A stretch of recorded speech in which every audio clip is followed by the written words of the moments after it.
Subscribe to Mufti Tariq Online and press the bell icon for more videos. السلام علیکم ورحمۃ اللہ۔ زنیرہ انجم لاہور سے یہ بہن لکھتی ہیں کہ مفتی صاحب، تہجد کی نماز کے حوالے سے میرے ذہن میں 2 سوالات ہیں۔ میں اس حوالے سے بہت ٹینشن میں ہوں، پلیز مجھے ان کا جواب جلدی عنایت کر دیں۔ الحمدللہ میں تہجد کی نماز پابندی کے ساتھ ادا کرتی ہوں۔ اللہ کریم مجھے آئندہ بھی اسی پر قائم رکھے، آمین۔ کہتی ہیں کہ میرا پہلا سوال یہ ہے کہ تہجد کی نماز میں رات کو 11 یا 12 بجے جیسے ہی میری آنکھ کھلتی ہے اٹھ کر پڑھ لیتی ہوں، لیکن اب مجھے کسی نے کہا ہے کہ تہجد کی نماز تو صبح سحری کے وقت پڑھی جاتی ہے، اس سے پہلے تہجد کی نماز نہیں ادا کی جا سکتی۔ دوسرا سوال یہ ہے کہ میں تہجد کی نماز میں سورۃ اخلاص 1 بار پڑھتی ہوں، مگر اب مجھے یہ کہا گیا ہے کہ تہجد کی پہلی رکعت میں سورۃ اخلاص 8 مرتبہ، پھر دوسری رکعت میں 7 مرتبہ، اور اسی طرح پھر ہر رکعت میں ایک بار سورۃ اخلاص کی تعداد کو کم کرتے جانا ہے، اور آخری رکعت میں جا کر 1 بار سورۃ اخلاص پڑھنی ہے۔ کیا یہ بات درست ہے؟ کیا 1 مرتبہ سورۃ اخلاص کے پڑھنے سے تہجد کی نماز ادا نہیں ہوتی؟ پلیز اس حوالے سے میرے رہنمائی ضرور کر دیں، مجھے آپ کے جواب کا شدت سے انتظار رہے گا۔ بہن نے بہت ہی اچھے اور تفصیلی انداز میں سوالات پوچھے ہیں، اور یہ ہیں بھی بہت ہی اہم سوالات۔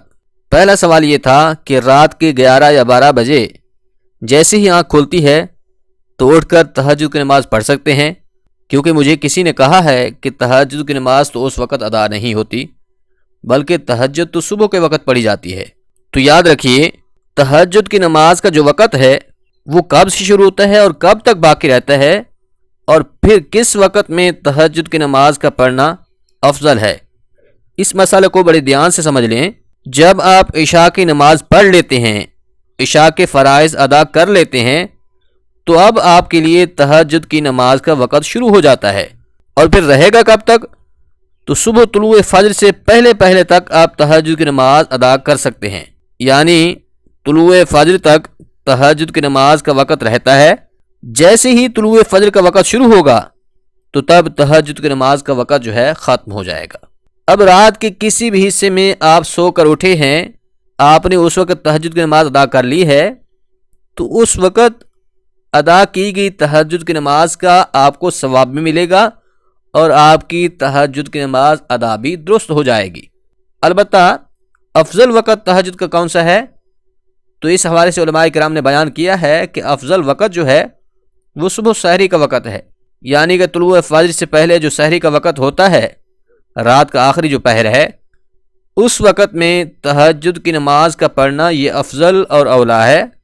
لیکن اگر کوئی اس سے پہلے بھی پڑھ لیتا ہے، مثال کے طور پر رات کے کسی بھی وقت، جس طرح کہ بہن کہہ رہی ہیں کہ رات کے 11 یا 12 بجے آنکھ کھلتی ہے، اٹھ کر تہجد کی نماز پڑھ لیتے ہیں، تو اس طرح سے بھی آپ کی تہجد کی نماز ادا ہو جائے گی۔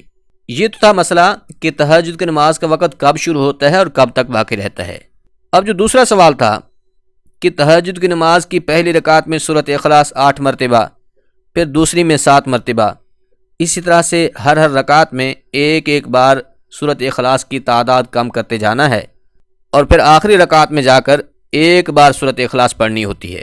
لیکن اگر کوئی 1 مرتبہ ہی ہر رکعت میں سورۃ اخلاص پڑھتا ہے تو اس کی نماز ہوگی یا نہیں؟ تو دیکھیے، بہت سارے لوگوں کا یہ ذہن بنا ہوا ہوتا ہے کہ شاید تہجد کی نماز ادا کرنے کا کوئی الگ طریقہ ہے، اس کے پڑھنے کا کوئی خاص طریقہ ہے۔ یاد رکھیے، یہ نفل نماز ہے، اور نوافل کے متعلق یہ سمجھ لیں، یہ بات دھیان میں رکھ لیں کہ نفل نماز میں ایک ہی سورت کا بار بار پڑھنا یہ بلا کراہت جائز ہے، پڑھ سکتے ہیں، اس میں کوئی حرج نہیں ہے۔ اب اگر کوئی بندہ سورۃ اخلاص 8 مرتبہ پڑھتا ہے تو اس کی بھی نماز ہو جائے گی۔ اسی طرح اگر کوئی 1 مرتبہ پڑھ لیتا ہے تو اس کی بھی نماز صحیح طرح سے ادا ہو جائے گی۔ اس میں ایسا نہیں ہے کہ آپ 8 مرتبہ سورۃ اخلاص پہلی رکعت میں پڑھیں گے تو تب آپ کی نماز درست ہوگی، اسی طرح دوسری رکعت میں 7 مرتبہ سورۃ اخلاص پڑھیں گے تو تب آپ کی نماز درست ہوگی، ورنہ نہیں ہوگی۔ تو ایسا کہنا درست نہیں ہے، کیونکہ شریعت کی طرف سے ایسی کوئی پابندی یا شرط نہیں لگائی گئی کہ آپ نے پہلی رکعت میں اتنی بار سورۃ اخلاص پڑھنی ہے، دوسری رکعت میں اتنی بار پڑھنی ہے، ایسی کوئی شرط نہیں ہے، بلکہ اگر آپ ایک مرتبہ بھی سورۃ اخلاص پڑھ لیتے ہیں تو بھی آپ کی نماز درست ادا ہو جائے گی۔ اس میں بہت سارے لوگ پریشان ہوتے ہیں کہ شاید تہجد کی نماز کے پڑھنے کا کوئی الگ طریقہ ہے یا پھر اس کی نیت کرنے کا کوئی الگ طریقہ ہے، تو ایسا کچھ نہیں ہے۔ یہ بھی ایک نفل نماز ہے، دو رکعت کر کے بھی پڑھ سکتے ہیں، اور پھر جتنا آپ کے پاس ٹائم ہے آپ اتنی رکعتیں پڑھ سکتے ہیں۔ کم از کم 2 رکعتیں پڑھنی ہیں، زیادہ سے زیادہ 12 رکعتیں بھی سنت مبارکہ سے ثابت ہیں۔ اور پھر جس طرح سے عام روٹین میں 2 رکعت نفل نماز پڑھی جاتی ہے، بالکل اسی طریقے سے ہی تہجد کے نوافل بھی پڑھنے ہوتے ہیں، بس ان میں نیت جو ہے وہ تہجد کی نماز کی کرنی ہوتی ہے۔ یاد رکھیے، تہجد کی نماز کی بہت بڑی فضیلت و برکت ہے۔ اس کی فضیلت و برکت کے حوالے سے حضور نبی رحمت صلی اللہ علیہ وآلہ وسلم کا فرمان ذیشان ہے کہ فرض نمازوں کے بعد نفل نماز میں سب سے افضل نوافل جو ہیں وہ یہی تہجد کے نوافل ہیں۔ کیا فرمایا کہ فرض کے بعد سب سے افضل نماز جو ہے وہ تہجد کی نماز ہے۔ تو سامعین مکرم، اب ویسے بھی سردیوں کا موسم شروع ہے۔ سردیوں کی لمبی راتیں ہمارے لیے اللہ کریم کی طرف سے ایک تحفہ ہیں، کیونکہ یہ راتیں اتنی لمبی ہوتی ہیں کہ کئی دفعہ تو ہماری آنکھ ویسے ہی کھل جاتی ہے۔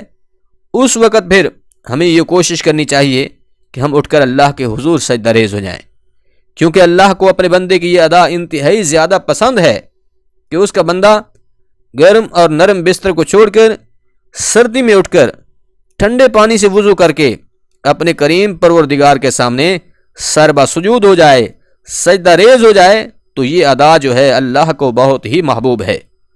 اللہ کریم کی پاک بارگاہ میں التجا ہے کہ اللہ پاک ہم سب کو تہجد کی نماز ادا کرنے کی توفیق عطا فرمائے۔ اور اس حوالے سے خاص بات یہ بھی ہے، اگر آپ کی کوئی پریشانی ہے، کسی بیماری میں مبتلا ہیں، کسی ٹینشن نے آپ کو گھیر رکھا ہے، کوئی بھی آپ کا مسئلہ ہے، آپ اس کے لیے دعائیں کر رہے ہیں، اللہ کے حضور التجائیں کر رہے ہیں، آپ کی وہ دعائیں قبولیت کا درجہ حاصل نہیں کر پا رہی، تو آپ تہجد کی نماز پڑھیے۔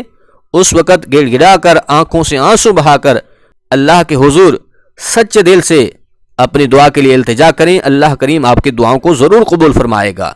آپ کا جو بھی مسئلہ ہے، جو بھی پریشانی ہے، اللہ کریم اس کو حل فرما دے گا، کیونکہ نبی کریم صلی اللہ علیہ وآلہ وسلم کا فرمان ہے کہ اللہ رب العزت رات کے آخری پہر اپنی شایان شان آسمان دنیا پر نزول اجلال فرماتا ہے، اور پھر اللہ کی طرف سے یہ ندا لگائی جاتی ہے، حل من مستغفر فاغفر له، حل من مسترزق فارزق له، حل من سائل فاعطیت له حتی مطلع الفجر، کہ ساری رات پھر اللہ کی طرف سے یہ ندا آتی رہتی ہے کہ ہے کوئی بخشش طلب کرنے والا اس کو بخش دوں، ہے کوئی رزق کی فراخی چاہنے والا اس کو وافر مقدار میں رزق عطا کر دوں، ہے کوئی اپنی مشکلات سے چھٹکارا پانے والا کہ اس کی مشکلات کو حل فرما دوں۔